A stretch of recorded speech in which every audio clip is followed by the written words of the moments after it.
देशभरात नवरात्र उत्सव जोरात सुरू आहे. घरोघरी महिलांनी घटस्थापना आणि अखंड दिव्याची पूजा सुरू केलेली आहे. सार्वजनिक मंडपात देवीची आराधना केली जाते. अनेक जण नवरात्रीचे 9 दिवस उपवास करतात. आपण घटस्थापना कशी करायची याबद्दल आधीच्या व्हिडिओमध्ये जाणून घेतलेलं आहे. त्याचबरोबर अखंड दीप कसा प्रज्वलित करायचा याचीही माहिती आपण पाहिलेली आहे. आणि शास्त्रशुद्ध पद्धतीने व्यवस्थितरित्या आपण घटस्थापना घरोघरी केलेली आहे. तर आपण ज्या प्रकारे शास्त्रशुद्ध पद्धतीने विधिवत आपल्या देवाची घटाची स्थापना केलेली आहे, त्याचप्रमाणे विधिवत आणि शास्त्रशुद्ध पद्धतीने घटाचे विसर्जनही केले पाहिजे. किंवा शास्त्रशुद्ध पद्धतीने जर घटाचे विसर्जन केले तर त्याचे फळ पण योग्यच भेटत असते. घटाचे विसर्जन करणे ही तेवढेच महत्त्वाचे आहे. पूजेचे संपूर्ण फळ मिळवायचे असेल तर घटाची विधिवत विसर्जन केली पाहिजे. आता घट कोणी हलवायचा, कसा हलवायचा आणि उपवास नेमका कधी सोडायचा याबद्दल आज आपण जाणून घेणार आहोत. अश्विन शुद्ध दशमी म्हणजेच विजयादशमी म्हणजेच दसरा 2023 घटाची स्थापना केल्यानंतर 9 दिवस त्याची आराधना केली जाते. घटाला रोज 1 माळ अर्पण केली जाते. 9 दिवस घट स्थापन केल्यावर 10व्या दिवशी दसरा साजरा केला जातो. म्हणजेच या दिवशी दसऱ्याला घट विसर्जन केला जातो. तर काही जण कुळाचाराप्रमाणे नवमीला तर कोणी दशमीला घट विसर्जन करतात. तर यावर्षी घटाचे विसर्जन 23 ऑक्टोबर 2023 वार सोमवार या दिवशी केले जाणार आहे. कोणी नवमीला घट विसर्जन करतात तर कोणी दशमीला घट विसर्जन करतात. तर तुमच्या घरच्या पद्धतीनुसार तुमचे घटाचं विसर्जन तुम्ही त्या दिवशी करू शकताय. कुळाचाराप्रमाणे नवमीला तर कोणी दशमीला घट विसर्जन करतात. शास्त्रानुसार घट विसर्जन नवमीला 23 ऑक्टोबर वार सोमवार या दिवशी केले पाहिजे. तर त्याची वेळ पण मी तुमच्याबरोबर नक्की शेअर करणार आहे. घट विसर्जन आहे ना, आपल्याला सकाळी जेव्हा आपल्या देवघरातील देवपूजा आपण करण्याचा टाईम असतो म्हणजे ब्रह्ममुहूर्तापासून ते सूर्य डोक्यावरती येईपर्यंत म्हणजे 12च्या आतमध्ये आपल्याला घटाचं विसर्जन करायचं आहे, घट हलवायचा आहे. तर ज्या दिवशी घट उठणार आहे त्या दिवशी घरातील गृहिणीने लवकर उठायचे आहे. आपली सकाळची नित्यकामे आटपून आपण देवीची रोजची जी पूजा करतो, हळदी कुंकू वगैरे वाहणे, फुले वाहणे, तर ती अगोदर करून घ्या तुम्ही. ह्या दिवशी पण आपल्याला घटाला माळ चढवायची असते. नाहीतर जे नवीन घट बसवतात त्यांना जर माहिती नसेल, पण शक्यतो ही माहिती सर्वांकडे असते, पण तरी पण मी डिटेल्समध्ये तुम्हाला व्हिडिओ सांगत आहे. त्याच्यामुळे मी परत एकदा सांगते की या दिवशी पण आपल्याला माळ चढवायची असते. घटस्थापने दिवशी जी आपण देवांची आणि टाकांची विड्याची पाने मांडून पूजा केलेली असते, तर ते टाक आणि देव एखाद्या ताम्हणात काढून घ्यायचे, त्यांची पूजा करायची. पंचामृताने शक्य असेल तर पंचामृताने षोडशोपचारपणे त्यांची पूजा करून घ्यायची. महानैवेद्य समर्पण करायचं आहे आपल्याला या दिवशी. आणि नवीन वस्त्रावरती देवघरामध्ये देवांची पूजा करून घ्यायची आहे. आपण जशी रोज पूजा करतो तशीच पूजा करायची. म्हणजे घट न हलवता आपल्याला प्रथम आपल्या देवाची देवपूजा करून घ्यायची आहे, हे लक्षात घ्या. देवाची देवपूजा व्यवस्थित करून घ्यायची. घटाला हळदी कुंकू व्हायचं, फुले व्हायची. नंतर घट आहे तिथंच न हलवता ठेवून अगोदर आपल्याला देवीची आरती करायची आहे आणि त्यानंतर घट हलवायचा आहे. पण त्या अगोदर देवीला हात जोडून म्हणायचे आहे, माता क्षमस्व, ओम दुर्गाये नमः असे म्हणून कलशावरील ईशान्य साईडचे जे फूल आहे देवीच्या कलशावरती तर ते काढून घ्यायचे आणि देवीला हात जोडून प्रार्थना करायची आहे. देवी, मी मनोभावे यथा सांग अशी तुझी पूजा 9 दिवस केलेली आहे. तरी काही चुकले असले तरीही भोळी भाबडी पूजा मान्य करून मला क्षमा करावे. तुझं वास्तव्य सदैव माझ्या घरामध्ये राहू दे. घरातील सर्वांवरती तुझा कृपा आशीर्वाद असाच राहू दे.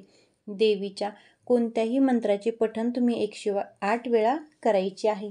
शक्य नसेल, खूप धावपळ असेल तर तुम्ही 11 वेळा करा, 21 वेळा करा किंवा 51 वेळा या नामाचा जप जरी तुम्ही केला तरीही चालेल. तुम्ही तुमच्या कुलदेवतेच्या नावाचा जप जरी 108 वेळा केला तरीही चालेल. या देवी सर्वभूतेषु शक्तिरूपेण सुस्थिता संस्थिता नमस्ते नमस्ते नमो नमः. त्याचबरोबर तुम्ही नवार्णव मंत्रही म्हणू शकताय. याप्रमाणे मंत्राचा उच्चार करून झाल्यावर देवीवर थोड्याशा अक्षता व्हायच्या आहेत आणि त्यानंतर घट हलवायचा आहे. घटावरील नारळ उचलून तो आपल्या मस्तकाला लावायचा आहे. त्यानंतर घट किंवा कलश उचलून तोही आपल्या मस्तकाला लावायचा आहे. घट किंवा कलश असं मी का म्हणते, का तर आपण 2 प्रकारचे घटस्थापना करत असतो. जे केंद्रानुसार करतात ते कलश मांडतात आणि जे आपली पहिलीपासून म्हणजे जे काही घराचे नियम वगैरे असतील त्यानुसार जर तुम्ही करत असाल तर पहिले लोक आहेत ना घट मांडत होते आणि केंद्रानुसार असतील तर ते कलश मांडायचे. त्यामुळे सांगते की जर घटही असेल तरी तो आपल्या कपाळी लावायचा, मस्तकाला लावायचा आणि कलश जर तुम्ही पूजा मांडला असेल तर तुम्ही कलश पण तुमच्या मस्तकाला लावायचा आहे. त्यानंतर जेव्हा आपण आपल्या कपाळी कलश लावतो त्याच्यानंतर तो कलश परत जागेवरती ठेवायचा. एक तांब्या घ्यायचा किंवा एखादं म्हणजे फुलपात्र, मोठं फुलपात्र, वाटी, कुंडा जे काही म्हणजे ज्याच्यामध्ये ते पाणी सगळं मावेल एवढं भांडं घ्यायचं. ते पाणी त्या भांड्यामध्ये काढून घ्यायचं आणि ते भांडे म्हणजे ज्या भांड्यात पाणी आहे ते पाणी एखादं फूल त्याच्यात टाकून सर्व आपल्या घरामध्ये शिंपडून घ्यायचं. नंतर माळा वगैरे जे काही आपण साहित्य देवीच्या पूजेसाठी वापरलेलं आहे ना ते काढून घ्यायचं. म्हणजे ज्या माळा आहेत त्या काढून एखाद्या पिशवीत ठेवून द्यायच्या, का तर ते आपल्याला जेव्हा आपण हे सर्व साहित्य सोडणार आहोत त्या टायमिंगला या माळासुद्धा आपल्याला वाहत्या पाण्यात सोडायच्या आहेत.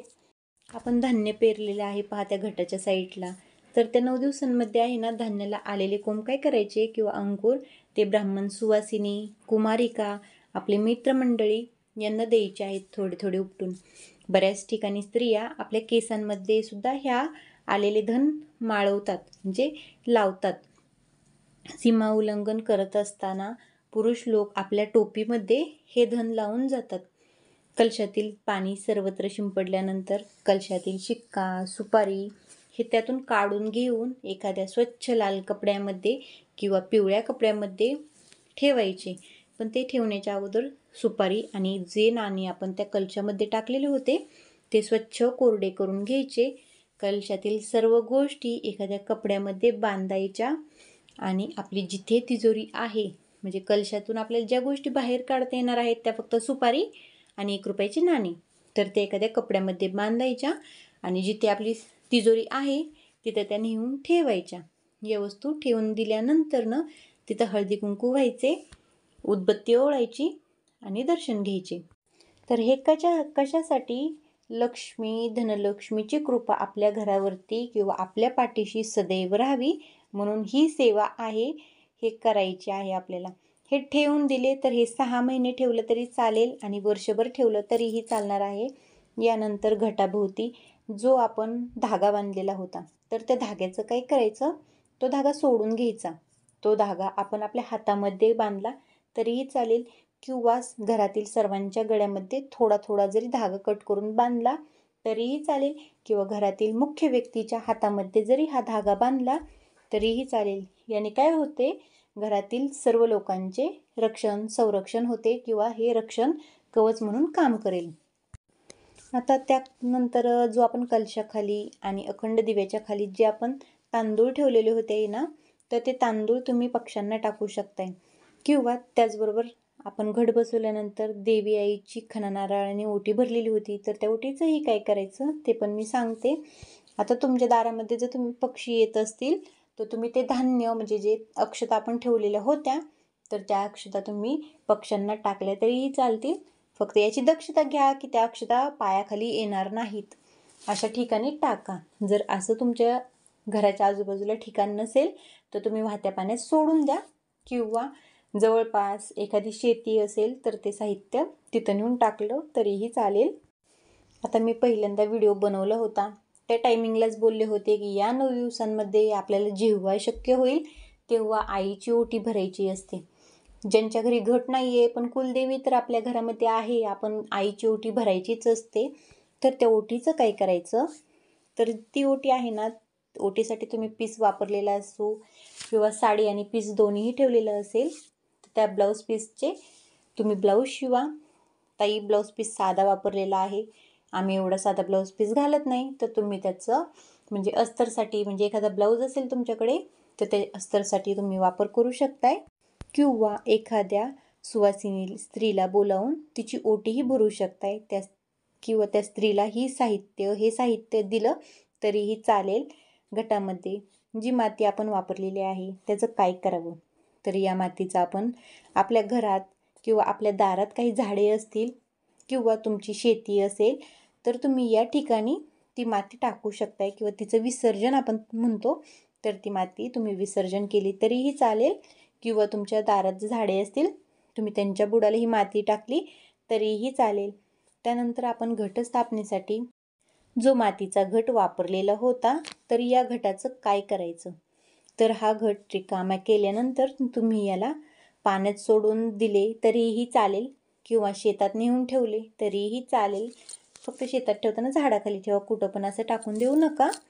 किंवा स्वच्छ पुसून पुढच्या वर्षी पण तुम्ही हा घट वापरू शकताय, कारण प्रत्येकाची पूजा करण्याची पद्धत ही वेगवेगळी असते. तुम्हाला जर ठेवून द्यायचा असेल तर तुम्ही ठेवून द्या, विसर्जन करायचे असेल तर तुम्ही घटाचे विसर्जन करू शकताय.